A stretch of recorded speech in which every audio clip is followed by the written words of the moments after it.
آپ یہ کہتے ہیں کہ مسلمانوں کو میری کرسمس نہیں کہنا چاہیے کیونکہ ایسا کرنے سے ہم کہہ رہے ہوتے ہیں کہ اللہ تعالیٰ نے حضرت عیسیٰ علیہ السلام کو جنم دیا، جبکہ قرآن پاک یہ فرماتا ہے کہ اللہ تعالیٰ کی کوئی اولاد نہیں ہے۔ سوال کرنے والے نے ڈاکٹر ذاکر نائک سے اختلاف کرتے ہوئے یہ تک کہہ دیا تھا کہ یہ بات تو اللہ کو بھی معلوم ہے کہ ہم کسی کو میری کرسمس اس لحاظ سے نہیں کہتے کہ اللہ تعالیٰ نے عیسیٰ علیہ السلام کو پیدا کیا، بلکہ ہم تو صرف تعلقات کی بہتری کے لیے کہتے ہیں یا پھر عیسائیوں کو خوش کرنے کے لیے کہتے ہیں۔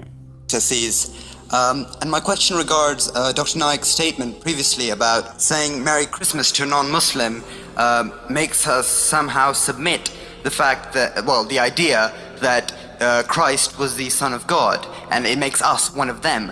Now, that sort of shocked me in a sense that surely Allah in His Almightiness would know that my intention to saying to someone Merry Christmas is, as you said, اس وجہ تھی کہ ڈاکٹر ذاکر نائک اپنی نشست سے اٹھ کھڑے ہوئے اور جواب دینے کے لیے مائکروفون کے سامنے پہنچے۔ جب اس سوال کا جواب دینا شروع کیا تو ڈاکٹر ذاکر نائک مزاحیہ انداز سے گفتگو کا آغاز کرتے نظر آئے۔ انہوں نے سب سے پہلے کہا کہ ہمارا یہ بھائی کہہ رہا ہے کہ کسی کو میری کرسمس کہہ دینا چاہیے کیونکہ اس سے ہمارے ان کے ساتھ تعلقات اچھے بن جاتے ہیں، تو لہٰذا پھر کل کو آپ ایسا کریں گے کہ کوئی آپ کو بولے گا، کوئی یہودی یا عیسائی بولے گا کہ میرے ساتھ بیٹھ کر شراب بھی پیو تاکہ مجھ سے تعلقات بن جائیں، تو آپ وہ بھی پی جائیں گے۔ کل کو کوئی آپ کو بولے گا کہ سور کا گوشت کھایا جائے ہمارے ساتھ بیٹھ کر تاکہ تعلقات بن جائیں، تو کیا آپ وہ بھی کھانا شروع کر دیں گے؟ You can build relationships.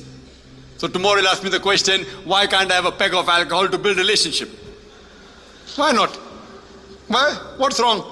Why can't I eat some pork with them? Why can't I go to church and worship Jesus Christ, peace be upon him?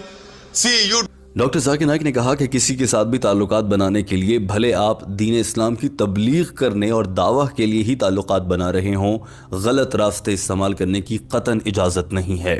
Doctor Zakir Naik نے کہا کہ کسی بھی عیسائی کو یا کسی بھی انسان کو ہیپی کرسمس یا میری کرسمس 25 دسمبر کو کہنا دراصل شرک ہے اور یہ سب سے بڑا گناہ ہے۔